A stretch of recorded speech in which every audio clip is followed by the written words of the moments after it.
uma vez vamos estudar a Palavra de Deus e nessa ocasião faremos a lição, o estudo do tema de número 56, que tem como título Um Grande Período Profético.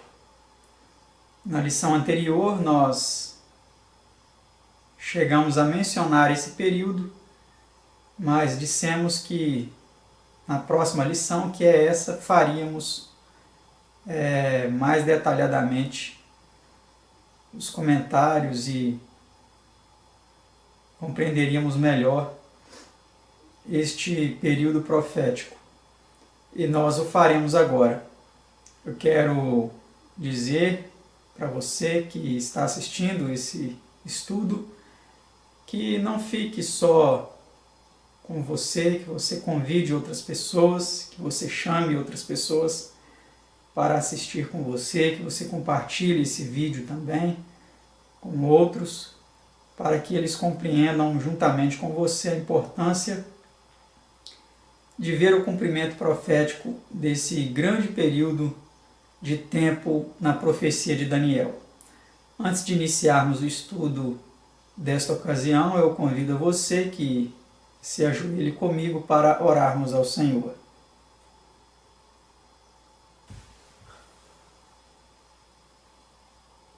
Pai Santo, Deus bendito, que habita nos altos céus, louvado e engrandecido seja o teu nome e o nome de seu Filho unigênito, nosso Senhor Jesus. Te agradecemos por poder mais uma vez estudar a tua palavra e peço, Senhor, uma bênção especial aos nossos telespectadores, aqueles que nos acompanham nesta série de estudos bíblicos, para que possam compreender a importância de ver que as tuas profecias se cumpriram e têm se cumprido, e que as que ainda estão por se cumprir também vão se cumprir. Pedimos que nos dê esclarecimento suficiente para compreendermos o que vamos estudar agora. Nós te suplicamos essas bênçãos em nome de seu Filho unigênito, nosso Senhor Jesus. Amém.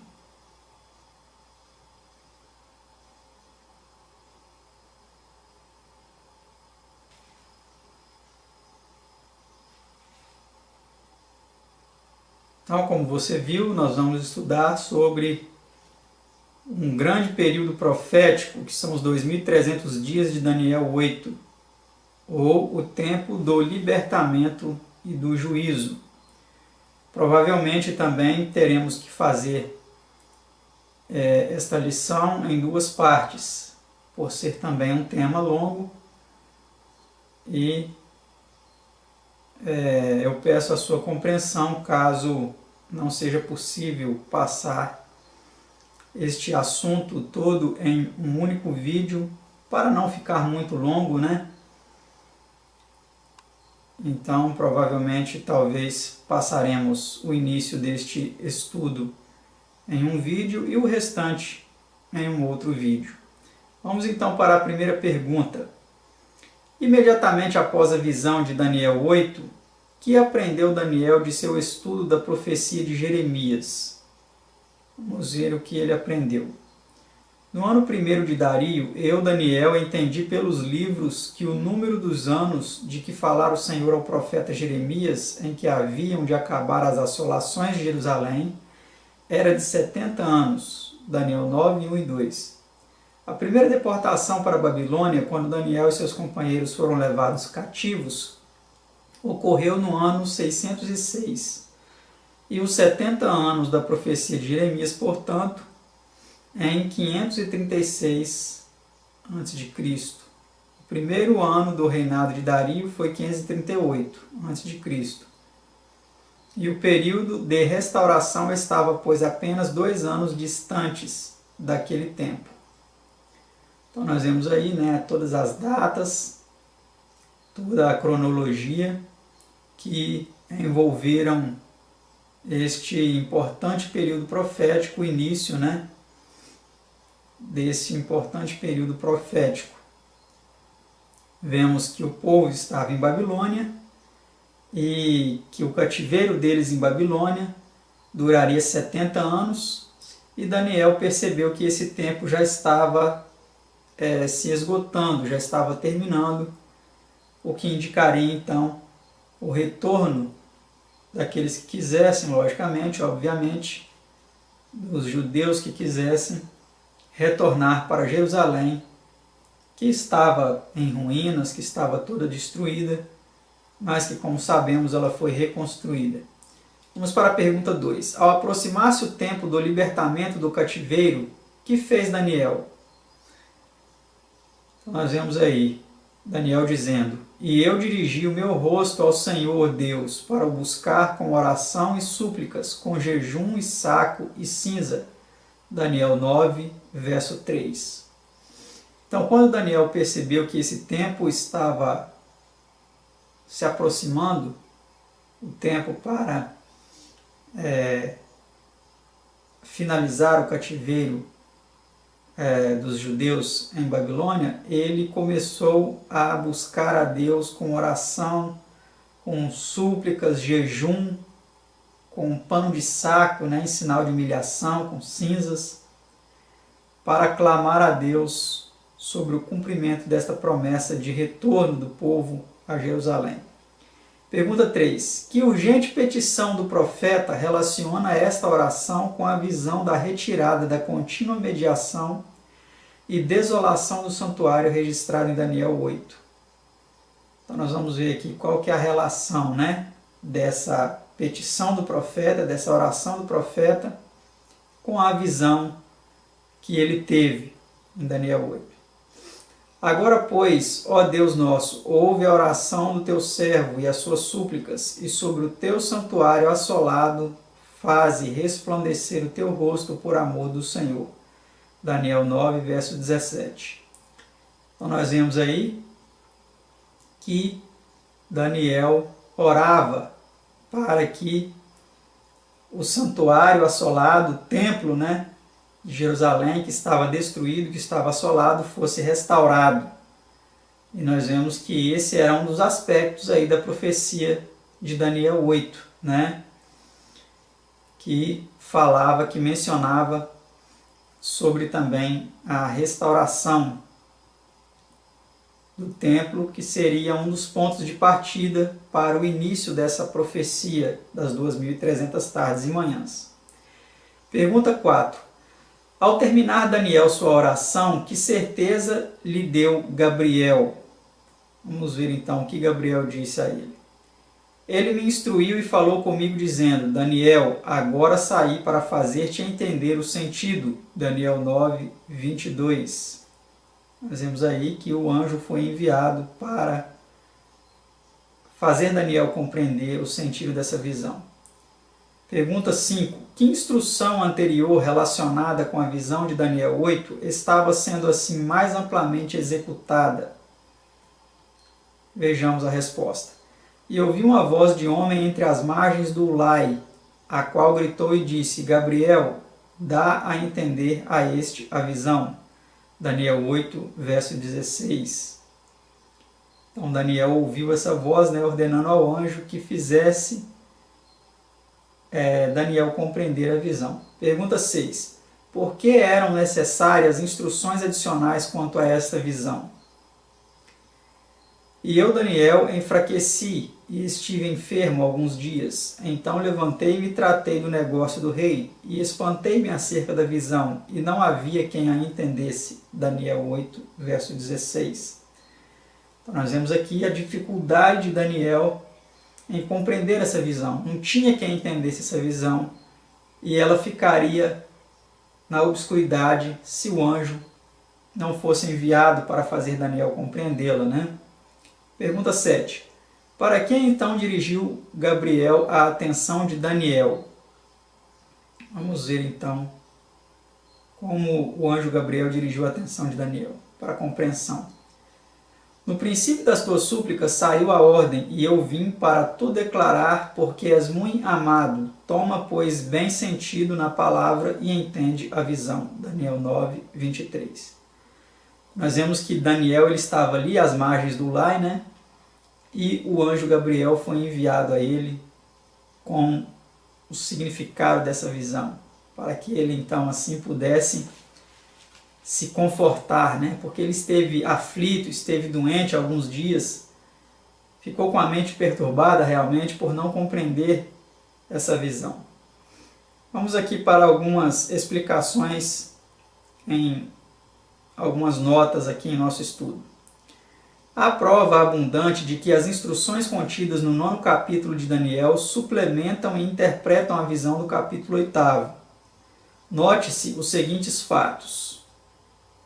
Número 1. Daniel não entendeu a visão acerca de seu povo e do santuário serem pisados a pés, pelo que investigou novamente as profecias quanto ao período do cativeiro. Número 2. Ele certamente estabeleceu relação entre o período dos 70 anos mencionados por Jeremias e os 2.300 dias da visão, e pôs-se imediatamente a orar com todo fervor pela restauração da cidade e do santuário. 3. O anjo Gabriel, que lhe apareceu no princípio e interpretou toda a visão menos os 2.300 dias, apresenta-se-lhe agora e dirige-lhe a atenção para a visão. 4. Os acontecimentos da visão começam com o reino dos Medos e Persas, a época da restauração dos judeus em sua própria terra. Na ausência de qualquer instrução em contrário, seria este o tempo natural em que se deve localizar o começo do período dos 2.300 dias. E esse é precisamente o tempo apresentado para o início das 70 semanas, que são claramente uma parte dos 2.300 dias, e determinam assim o período de seu começo. 5. As 70 semanas, ou 490 dias, estendem-se desde a restauração de Jerusalém e do templo literais até a pregação do Evangelho a todo mundo. Ver Atos 15, 14 a 17. Esta pregação especial do Evangelho foi realizada numa geração, seguindo-se-lhe a destruição de Jerusalém. E 6. Os 2.300 dias proféticos, ou 2.300 anos literais, começam ao mesmo tempo que os 490 anos, ou 70 semanas, ou seja, no ano 457 a.C., quando saiu o mandato para restaurar e reedificar Jerusalém, e estendem-se desde a restauração de Jerusalém literal e do serviço típico do templo depois do cativeiro na antiga Babilônia, no tempo dos Medos e Persas, até 1844 de nossa era, tempo da restauração de Jerusalém espiritual e do conhecimento da mediação de Cristo no santuário celestial, tirada pela ponta pequena após o cativeiro da moderna Babilônia.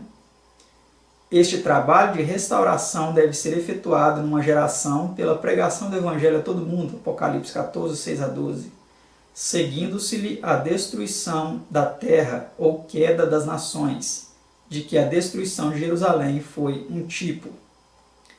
Então, meus amados, eu sei que são muitas informações para assimilar assim de uma só vez, e é importante nós explicarmos de forma mais detalhada, né, todos esses períodos de tempo, todas essas datas, esses anos, esses eventos, de uma forma mais minuciosa e pormenorizada. Logicamente que aqui foi apenas um resumo, de forma pontuada, mas nos slides seguintes nós vamos demonstrar para você de forma mais clara, de forma mais explícita, de forma mais compreensível, todo o cumprimento profético dessa profecia, em gráficos, em ilustrações, para que você as compreenda de forma bem detalhada. Vamos para a próxima pergunta então, pergunta 8. Que porção dos 2.300 dias, anos, mencionada na visão, foi determinada aos judeus?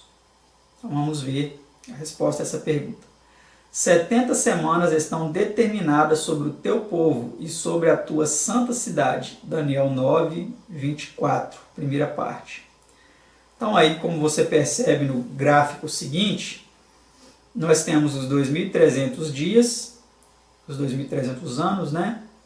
E as primeiras 70 semanas, o primeiro período desses 2.300 dias ou anos, que são 490 anos, ou seja, 70 semanas.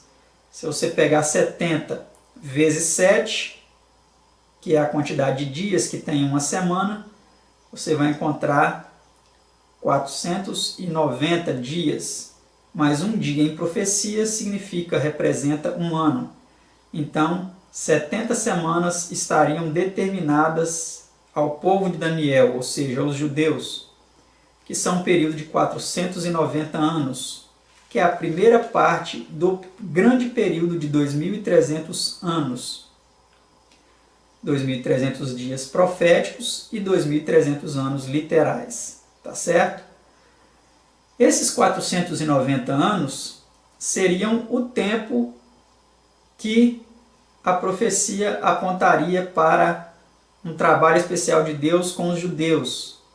Deus aí manifestando a sua misericórdia, o seu perdão, né? Perdoando aí os judeus e tendo misericórdia e paciência com eles durante 70 vezes 7, como ele disse a Pedro, né? 70 vezes 7 são 490 anos. Vamos para a nota aí, buscando mais detalhes sobre esse período. Visto como tanto os 2.300 anos do capítulo 8 como as 70 semanas do capítulo 9 começam do período persa da história judaica, ou, em outras palavras, como ambos datam da época da restauração em seguida ao cativeiro babilônio, seus pontos de partida devem ser idênticos ou estar intimamente relacionados cronologicamente. Tem aí a referência, né? Existe clara e íntima correlação entre as duas visões, de Daniel 8 e de Daniel 9. Disse das 70 semanas haverem elas sido separadas para certos fins especiais, e isso implica um período mais longo, do qual elas são separadas, seja do tempo comum geral ou de algum período claramente revelado. Ora, o prévio período, 2.300 dias, inclui dois acontecimentos, a restauração do sacrifício e a desolação. O primeiro deles é de caráter idêntico às 70 semanas, que são um período da restauração, da restaurada soberania política de Jerusalém, do que se deduz que o mais lógico é referir-se à separação ao período integral da primeira visão. Usa aí a referência, né? Então, este é o período que começou então com a restauração de Jerusalém, lá no ano 457 a.C., e mais para frente nós vamos ver até onde ele chegou e por que a data limite dele é essa que iremos indicar na profecia. Vamos para a pergunta 9. Que deveria acontecer no fim das 70 semanas? Vamos ver o que deveria acontecer ao fim desse período. Para extinguir a transgressão e dar fim aos pecados, e para expiar a iniquidade e trazer a justiça eterna, e selar a visão e a profecia, e para ungir o santo dos santos. Daniel 9, 24, última parte. Algumas traduções falam para ungir o Santíssimo, né? Que era um dos locais do santuário celestial. Note-se que ele tinha o lugar santo, que é ali onde ficava a mesa com os pães, o altar de incenso e o candelabro. Era o primeiro compartimento ali interior do santuário. E o segundo era o Santo dos Santos, onde ficava a Arca da Aliança, contendo ali as tábuas da lei, os 10 mandamentos, dentro da Arca de Ouro, né? Então, estes seriam os eventos aí que aconteceriam na conclusão deste grande período, né? Extinguir a transgressão, dar fim aos pecados, expiar a iniquidade, trazer a justiça eterna, selar a visão e a profecia e para ungir o Santo dos Santos. Vamos para a pergunta 10 então agora. Que parte desse período deveria ir até Cristo, o Messias ou ungido? Vamos ver a resposta a essa pergunta. Sabe e entende, desde a saída da ordem para restaurar e para edificar a Jerusalém, até ao Messias, o príncipe, 7 semanas e 62 semanas. Daniel 9, 25, primeira parte. O termo Messias significa ungido, e Jesus foi ungido com o Espírito Santo, Atos 10, 38, em seu batismo, no ano 27 de nossa era, São Mateus 3, verso 16. Então nós vemos aí, nesse gráfico, mais uma vez, o decreto para a reconstrução de Jerusalém, 457 a.C., até ao Messias, ou até ao ungido, algumas traduções dizem, o príncipe, que foi o ano 27. Então nós temos aí do ano 457 ao ano 27 um período de 483 anos. No próximo vídeo, então, nós vamos dar continuidade à compreensão sobre esta profecia.